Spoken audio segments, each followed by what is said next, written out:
It helps a lot that in your case you don't do this like 5 times a year with 18 different players like someone else on this desk. When it comes to hyping up, it's me. I pick and choose. Yes. Only the very specials. Well, they're actually both such as Daystar.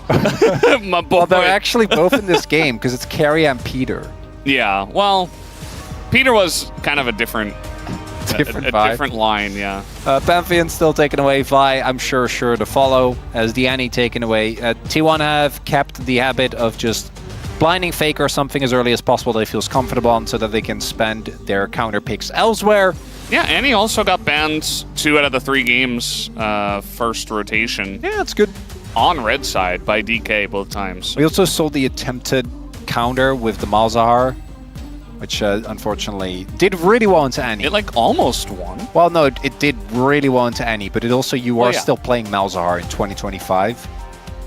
So you're just kind of standing there and you take another player out of the game, but you're a BDD, so don't really do enough. Oh, come on, this is the most B1 Azir I've ever seen. It's BDD! They're banning Talia! We're gonna get Azir Victor. They might just ban it. I mean, yeah. Okay. That does mean that Vi is up, and you do not want to give that to Oner. And I think you might just have to take it. Obviously, there's other really strong stuff still available. So bad, though. If you pick Vi, they pick Wukong, and then you play against Oner Wukong. It doesn't feel better. I mean, that's the problem. You can't take everything away, right? I think you just slam Wukong and call it a day. Yeah, actually... Wukong is, he's really climbed a lot, the tier list. And so... We've got him on the brain a lot more. We have figured out that in a teamfight meta, where you basically have to group every 3 minutes to fight for the next objective, having one of the best teamfight junglers in the game is good. It's a good thing. Yes. It's a lot of value. So, Vi... What else are we locking in? Vi Aurora? Been... not always convinced by Faker's Aurora. I do think Aurora is a specific... Oh, what am I talking about? Sinzao. It's Oner Sinzao. How does this happen? Well, but otherwise he gets his Vi, right? Like, I feel like there's always just champions that you can be like, how did they get this? Well, there's a lot of champions. They're always going to... We have 3 bans per team. But I do... There's 170 champions. I do really wonder if the Sinzao wasn't the better ban. I feel like Oner in particular just takes over games single-handedly in a way that no other player does on this champion. And I expect T1 to defend their Xin Zhao a lot better than what DK did with their Xin Zhao, which was Lucid. Oh, they did. Dying 8 times in a row. Yeah, that was a twofold effort. I think Lucid really put in a lot of work in making that happen, and his team also just every time just was like, yep. Abandoned him. They're and also, using free ults on him. They were very far behind, and there was a lot of engage. Will not happen. In this one, I think is what we're getting towards is... Has Cassiopeia even won a game? No. I do like it a lot more. I think that BDD is the type of player that can 1v9 on this pick. Cassiopeia has won 2 games. Okay. Nice. Out of how many? Just immediately my bias is like, no, she sucks. Out of how many? Well, now 4, right?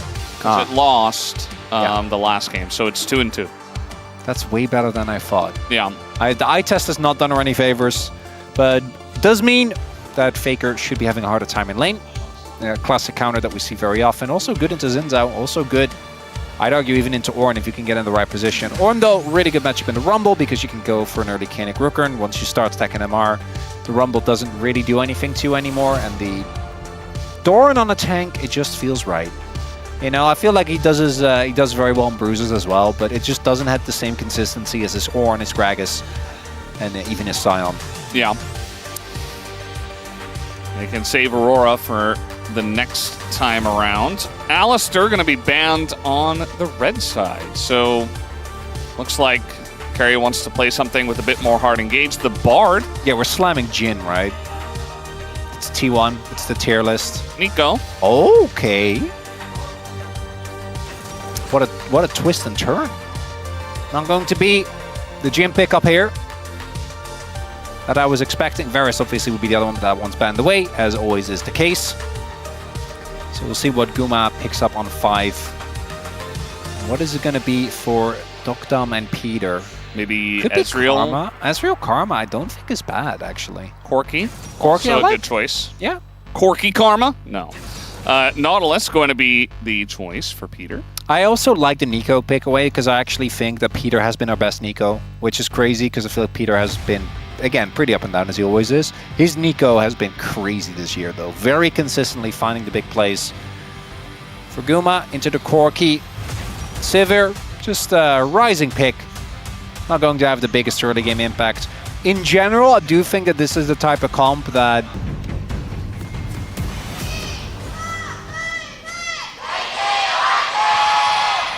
소환사의 협곡에 오신 것을 환영합니다. Alrighty. Game number 1. Faker just having a laugh, you know. Just running around in mid.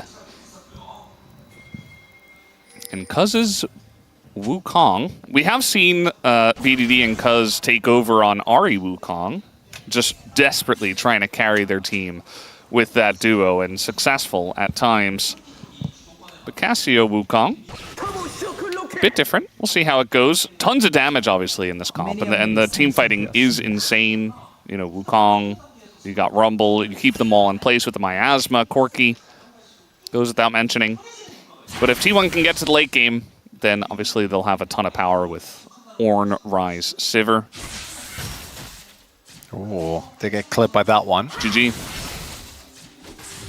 He is playing into Conqueror. Needs to be a little careful. Just Don't get hit dodge. there. Just dodge. Just don't get hit. Just walk.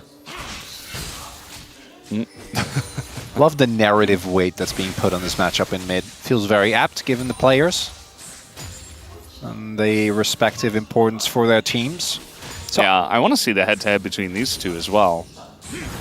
It's always interesting to see like the Faker Chovy because those are like the big two names. I can't believe that's even. By the way, that's so dumb. There's 60. Just doesn't make sense. 60. Well, it does. You know, if you believe everything is scripted and life is simulation, actually makes a ton of sense. It is. What do you mean? Well, you believe in curses as well, Valdez. I feel like this is an ongoing conversation. It's the fight to convince you never ends. Never. Never ends. So apparently, we've got some extra stats here. Cassiopeia win rate only in LCK total is 44% win rate, 92 and 117. And Cassiopeia plus Wukong in the LCK total is 0 and 4. So it's never won in the history of the LCK. Will today be the first time? Can we make history tonight? It's so interesting because given the two scores at the top of your screen, you might be like, I feel like this should be close. I really do think that this matchup is heavily T1 skewed given the recent performances that we've seen of the team. And the fact that a lot of their losses also came, funnily enough, it was kind of like the reverse DK where they actually did well to against the top tier teams, but then against the bottom tier teams, I'm pretty sure they lost against BNK, right? That happened. They had like one or two of those type of losses that just kind of make you wonder, like, what's going on, T1? Yeah. But obviously, those were all in the previous splits. Thus far, T1. Previous rounds. Previous round, sorry. Yeah. It's not a split, it's a round. Yeah. It's not a season either, Valdez. I made that mistake in the first. Well, there are seasons. You know, those two still exist, just not in the LCK. Thanks, Chronicler. That I didn't realize that. I don't know if you moved noticed summer. If you'd noticed summer in Korea, you know, it's easy to miss. Yeah. No. Yeah. The 36 feels like 45 that we had today. The feels like 45 is not nice. It's not good. It is quite humid everywhere. So it really makes you feel it, and it's like a heavy blanket. It's honestly worse than the. I don't know how, but it's worse than the tropics. You know, I've spent a fair amount of time in Indonesia, and I feel like it doesn't. It still feels nicer to be outside than it does in Korean summer. Yeah, that's kind of strange. I mean, it is a peninsula. We're very close to water, so maybe that's part of it. I don't know. So would. Indonesia is an island, is like a million islands. So yeah. Yeah, I ways. think, yeah. Weird. What a nice early game. I actually got the chat. Yeah, I mean, it's just kind of the way it goes. No swaps yet. Kind of interesting. I think that Guma and Keria absolutely don't want to swap, but I feel like Dr. and Peter would like to if possible. Perfect. But Perfect's also, yeah. Yeah, Perfect performance to me is really interesting in that I actually think in the 1v1 he's been quite good. Oh, nice hook. Pretty nice hook. I don't know if they can really follow up on it just because Dr. is so low. Oh, that's Guma, nice trade back. Well done by Dr. as well. Actually equalized it a decent amount, especially given the heal's still available though for Keria. But given the mana, I think they're in a pretty decent spot. No, so Perfect to me is so interesting because I think in the 1v1 he's actually been consistently like pretty good. It's just that I swear if he gets ganked twice, he just falls apart. I feel like his understanding of lanes and where he can be at what point in time, can you be underneath your turret or not, has been the biggest weakness of this player, going back even to last year. And it's something that I feel like given the the coaching staff, the experience on the team, they should have been able to kind of get better at managing because it feels like it is such an obvious weak spot for KT right now.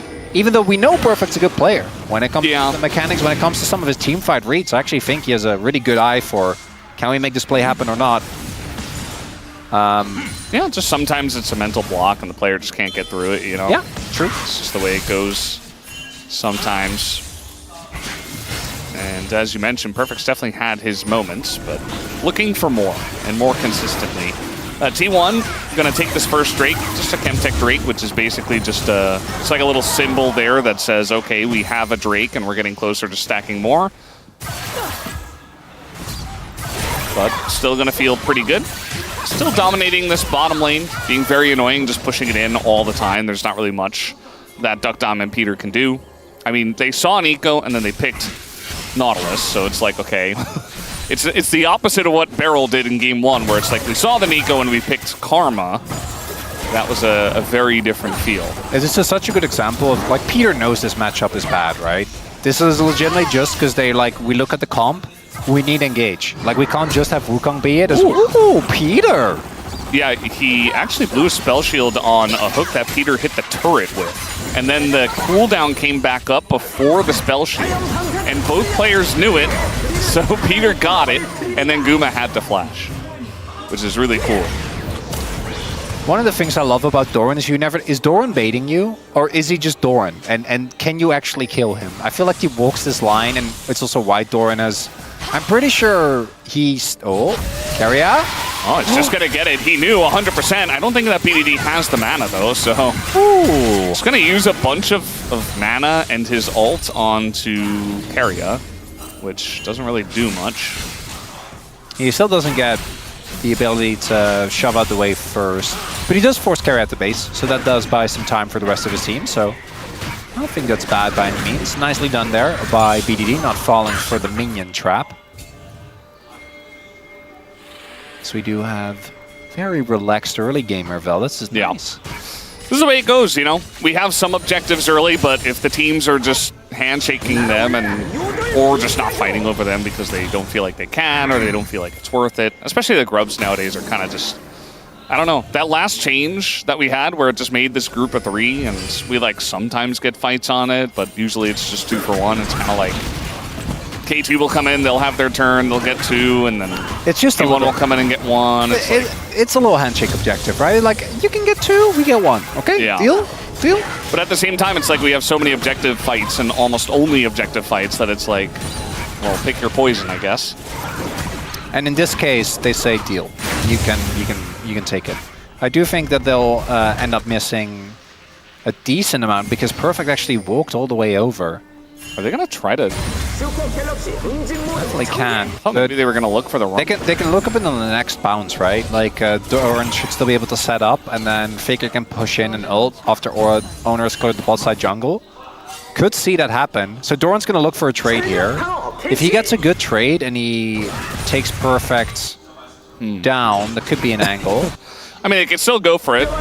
Sometimes taking a bad trade means that Perfect's in a bad spot because he's confident. If he's full health, I think it's just... I don't know if you have the damage before one of you get toasted, If it's under turret, then yeah. Not really going to amount to too much. And there you go, the engage from Peter as Keria with the counter. Very low here is Duckdom. He's got it back as he goes for the Valkyrie. Peter as well, just kind of on the run after that excellent setup. But Keria immediately shuts down the play. Oh, if Duckdom was just outside of range there, because he did actually get clipped by the Pop Blossom. Oh boy. That was a very, very close one. And now the hook comes in once again. They got the exhaust, they got the root down, and all of a sudden Guma's in so much trouble! And down he will go, first blood given over to Duckdom. Keria desperate for something back. He's not gonna afraid. get it. Calculated, Chronicler. That's my roller coaster right there. Getting a kill in the 2v2. Oh, just gonna try to go for the kill, and he sets it up, Peter! What has gotten into this man? What is going on? Peter was their biggest liability. Oh, no. Well, No, wait, let him live! no. Phase rush. Oh, no, he hit the minions. One more Q, wait for the... Oh, he Yeah. read him. Easy. Read him like a book. If he gets the dodge there and he lives, oh my, I was just about to say, because now it sounds like I was being mean to Peter, I was going to say their biggest liability in the humble. I've actually had that happen where like, that's so mean. I'm like, I was building up to something. Yeah. You know, we're doing contrast, we're doing hyperbole. Legitimately, that whole sequence was crazy. So starts off with finding the hook, then goes for the ult, then flashes back in to catch them off guard. Right there, if Duckdom is legitimately a little further out, I think this plays even more of a blowout because he can just keep doing damage instead of being knocked up. And then here, they don't need to go for this. And this is sometimes the hubris of the T1 bot lane ends up being their detriment. As Guma goes in, gets exhausted there. Great use of the spell second book. one blew me away. Yeah, this one, the Peter hook. And Yeah. knowing that he can tank that. Actually Max range, insane. big one. You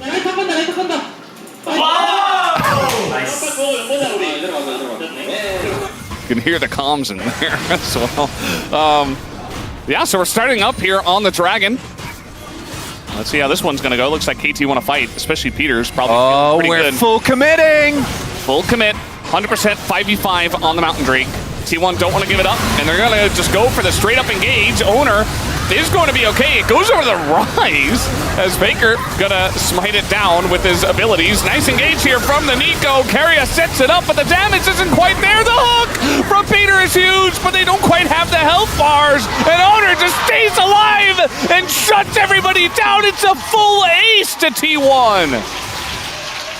That man cannot have Zinzo. It's not okay. How does he live there? Unbelievable. Because I don't even think that. Yeah, and the sustain, right? Cuz doesn't really get to do a lot in that fight. The equalizer doesn't quite hit the mark, but the moment BDD flashes out and Duckdom's okay, and the health bars are this low, I'm like, they got it. The hook from Peter. But then Oner here, come on, man. Goes in, gets the sustain, finds the kills, hits the multi-man W. And that, I think... I saw him heal for 315. Yeah, no, that's not... That's fun. Okay, but how many Zinzaos actually pull that off in our league? He just has such a great understanding of the limits, you know? Yeah. Like, he knows exactly how far he can go. Doran might just die here. Be very Doran. Yeah, not going to follow on that, but still has to flash. Kind of. I love Doran, man. He's such a Doran. He just stands Doran. alone. He just stands True. alone. That is true, yeah. I do feel like as well, like in that team fight, you know, Cuz goes in, like he gets a pretty good ult, but it's mostly for like peel. Yeah. And then the Wukong's kind of done and doesn't have a first item because he's going for the Trinity Force. And it's like, well, you're done, right? And then the Xin Zhao is only getting started with Sundered Sky, right? So the difference between the jungler damage is like gigantic in that fight, especially in an extended fight. The mid laners didn't really matter too much because they're still scaling. We got a little fight here in bot lane. Oner is actually terrorizing these guys. KT just can't seem to get away as now they're going to go in, and Oner's like, okay, I'm just going to give my life over to the Corki, I guess. Maybe a bit overconfident this time, Oner, or perhaps just a straight-up classic caster curse. No, I've made that play where you're like, I am so fat, they can never kill me. And then they're like turning and you're like, oh, well, I guess they could. Just us three, we give him the praise. This too is T1. You know, they get ahead with plays like this, and sometimes they lessen the lead. I don't think that this play is super detrimental, but it is a nice amount of gold going into T1. The fact that Doran doesn't quite connect till the end, there doesn't have his ultimate, means that this was always going to be a little bit of an ambitious play to go towards. There's a little gold there for KT. Gonna be happy about that kill. Going over to Duckers as well, currently sitting on 3-1 in this Corki. Not the easiest Corki game to play though, I'll tell you that. You do have a lot of safety, but there's also a lot of big threats on the enemy team. Yeah, there definitely is. It helps to be as fed as he is, which you mentioned. Yeah, this is fine. Oh, uh-oh. He's going to get rooted. Now he's in a bit of trouble. Do they have the damage to finish him off is really the question. Looks like yes. As Oner shows up, and he's like, you know what? I just died. Got the reset on my my streak. Let me get the kill. And that he did. I feel like probably should have just given that over to Guma. But it is what it is. So they do get teleport out of Faker. That's something. I think he TP'd to ensure that Wukong couldn't leave. But that is a little... No, we're not. Okay, I thought we were going to continue with free grubs especially. But maybe afraid of a Realm War play. Which is one of the big things with this Rise, right? And why T1 have really prioritized it so heavily. Is one, it sets up for Baron flips. Which aren't flips if you're 15 seconds ahead. As it's very funny to me that it's Guma that's like setting up this play. And there you see the moment the TP comes through, he knows he's dead, right? Not really way. And he doesn't have either his W or Flash, so... No way for him to get over the wall, but even if he did, the rest of the team had already abandoned him. And now we might have another fight on our hands, but looking at the item finishes, I feel like the gold leads are there, but it's not that crazy right now for KT. I think they're relatively still spiked pretty nicely. Doctum at 2 would have been great, but there isn't that much of a lead between Faker and BDD or Cousin Oner when it comes to actual finished items. We'll see if they can get perfect there, though, because without Rumble, I don't think you can go for the 5v5. Yeah. And at the end of the day, like, Wukong's still going to do Wukong things. It's really about the amount of damage that can follow up on it. You know, like, Perfect's farming really well. He's not, like, massively ahead, but he's farming well for himself. As the front line, here's Cuz in a lot of trouble. The clone times out, and he gets away. It looks like someone wanted to face check into the Rift Herald, and it just happened to be Cuz this time. And so T1 should get a free Rift Herald, whereas KT will look for the first Ocean Drake, perhaps. We'll see if they can make their way over towards that. We do have Cuz going into the pit and starting that one up. Oh, Realm Warp's up. They're not getting this dragon. That's not. They're not. It was just a thought, you know. No, I know, and I know. It's like maybe I can start. No, KT had that thought as well. This is we've seen T1 do these a million times, right? Like the mid-game tempo swing, get Herald, immediately throw it down mid. Run this in the second turret. Yeah. Yeah, and if you're KT, you have 2 options. Either you take Drake and you lose probably 3 turrets. Now you don't get Drake, and you still lose 2 turrets. So it's not a good trade. Bit of a conundrum. Yeah. What is the right play in that scenario? You know, like, if you don't face check the Rift Herald, you just give it for free. I think the right play was not giving the enemy Xin Zhao a 2,000 gold. I feel like now there might... There are teams where you get away with, you know, kind of meandering when they get a lead like this. But this is T1, so what is going to happen now is they're going to keep pushing this lead. Yeah. In a very aggressive manner. I do like that T1's kind of back on their, you know, clinical macro gameplay arc, you know? It's a lot less messy, a lot less crazy going for plays for no reason. Little trade here. I'm not... I think they're heading in the right direction. I think they're consistently good. I do think that there's still a lot of tomfoolery, though. Sure. I feel like I just feel like there have been summers past. Oh, yes. Where it's like... No, they're... What is happening, guys? And then they lock in, of course, when it comes time for, like, but at the core... BDD in Game 5 of a World's qualifiers. God, yeah. You know? So... I still can't believe it's kind of interesting that it seems to be that they're locking in a little bit earlier this year. We've had a multitude of world runs that really came down to, like, crucial Game 5s that otherwise just wouldn't have happened. Yeah. Unreal. TRX Gauntlet. Yep. You know, that's probably the most obvious one. Well, with the accidental Zyra lock-in. Yep. Good stuff. I love accidental Zyra lock-ins. Yeah. We've had some good times here at the LCK. I'd argue we are having a good time right now. Yeah, I don't know. I'm talking like I'm at an award show or something. You know, like we've had good times at the LCK. good times, emotional times. Just glad to have spent it with all of you. I don't. Anyway, here's the. I'm sure the here's the award for funniest celebration after a loss. I don't know. Just making up a new category. Peter gonna get engaged on, and the Sivir pressed ult, and Peter pressed flash, and the Ryze and the Sivir continue to scale, and the Xin Zhao runs the game and does whatever he wants. The top lane doesn't matter. We can look at it. Yeah, sure, okay, cool. Guma has IE. Does not matter. That's not good for KT. It's good for T1, obviously. Such a Doran, isn't he? I know. I love Doran, man. Watch him just TP to this Otacon fight. Wait, he just moved. Okay. Well, maybe if it was 2 wards and they didn't know and you didn't he doesn't need to 1v9 to fight because it's just gone. Yeah, there is no fight. Are we playing? What's the teleport? Are we playing for the exit? We're playing for the exit! Okay, looking for the... they're really going way too deep for this. The Cassiopeia ult is gigantic. Down goes the Nautilus, but Doran's nearly dead. The flash from Keria catches 4! Immediately shuts down the fight, and any idea that KT had of winning it is thrown out the window, and T1 will win this game. That's the circus! They bait you in. They're like, oh, are you sure we can do it? Yes, they can. As this initial engage looks a bit disjointed, Faker and Doran going very, very aggressive onto Doc Dom here. This is crazy. I can't believe that flash ult worked, by the way. That timing was crazy. But then BDD's there, finds the ult.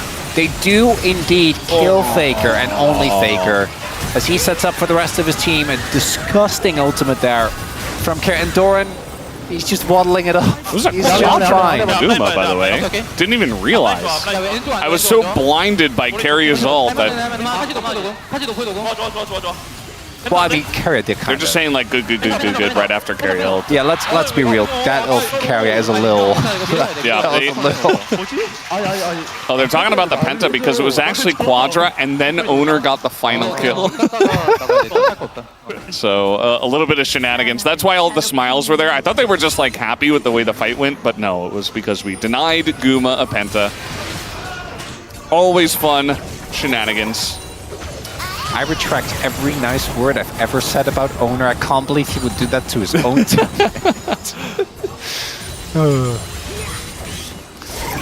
Well, this game is done, Veldas. About that 3-game cinematic banger. But I don't know. But we're setting up for it. Doran is actually... Doran's taking damage, guys, I swear. No, guys, he's not. He's taking damage. Chronicler, he's not taking damage! He's not taking... Yes! Look at his health bar. It's full. Okay, the equalizer's pretty good. Doesn't matter. Duckdom's dead. He's still full health, basically. He's just gonna dive the turret, and maybe you get Faker. Maybe. And will they? Looks like no. You're not even gonna get Faker. Let's just TP in the mid. All of us. All 5. There's no wave, guys. There's no wave. Are you not entertained? I'm entertained. This is great. I'm entertained. Yeah, this is very good. All right, break it down. Take it away, Crom. They're 8,000 gold ahead. What do you mean break it down? They tried to collapse on the door and Give me that hard-hitting analysis. Oh yeah, Faker is just like, yeah, this TP, I don't know about that. I'm just going to run it out. Starts running the other way. Which actually ends up saving him, obviously. Yeah. And then the fact that he barely survives here is just perfect. Look at that. Tick, tick, nope. Yeah. Completely fine. Clean ace for the gang. Second one, or third one. I don't know, but this second one. Wait, what's the other one? The first one they got on the Mountain Drake. The Dragon? The Mountain Drake. That was a clean ace. Yeah. Oh. 5 for 0. Wow. Then the second one in bot, that was like a 5 for 1, and then this one. You know, I don't even feel like KT have played poorly, which actually I think is the hallmark of kind of showing where T1 is at the moment. Like, it isn't that's one why of those... that's why I asked before, like, what do you even do? Yeah, like, you don't, because it's T1. You don't do. You don't. You need everything to go well. You need the draft to go your way, but also you need... It's just the raw firepower on this roster, man. It's hard to deal with. Yeah. It's pretty rough, and now Keria's got the angle. He's only going to find the Nautilus this time. Little for fun engage. Again, they can kind of just do whatever they want. Down goes the Nico, but what do they care? Everybody throwing everything into Oner. That's a big shutdown for the Corki. And perhaps getting a little bit ahead of themselves. They did have an 11,000 gold lead, and they still do after getting that turret. Hey, actually. oh, wait, oh, that's 10.5. Oh, it's sorry. shrunk. I rounded up. Yeah, we're not factoring in Ocean or Otacon in this equation. I was kind of waiting for a take it away Chronotor, as there's nothing to say about I thought it was play. implied. Because Yeah, I was like, yeah, you know. This is the same thing that Atlas has done with me, where like I say something and I look at his face, and he doesn't even need to make the bad joke. I just do it in my head, and then I get tilted. It's just priming. You just know. Just as the moment. Oh, yeah, that's 11 seconds, All right, guys. That's we're gonna send it. That's not the best any percent. T1 got you beat on that one. Okay, little turn, a little engage here from KT. Gonna find Doran. Looking for the turn themselves, and there's the ult in a 3, and Doran, he's certainly taking damage. They finally got him, and this time Keria has his flash, and it's just the end of it all. Looks like finally they've got a wave in mid, and they can finally end this game. Ooh, not a clean ace on that one. That is a bummer. Yeah, you know, they could have had their 3rd clean ace of the game, but... Yeah, this is a massacre. Yeah. Falvis. And I want to, again, repeat myself. I think KT, obviously they lost the fights, but I think a lot of their fights, like the decisions that were made, right, the setup, it didn't make us go, what are you doing? It just made us go, okay, makes that. They just got out-executed. They just got outplayed. T1's just better in this game, number 1. A lot of comfort, a lot of main characters. Started with Oner, ended with Guma and Keria. Isn't that the way it always goes? Farming some more kills here, and Guma is just not dying and has gone legendary in this game. There you go. I think it was 11, 1, and 13 at the end.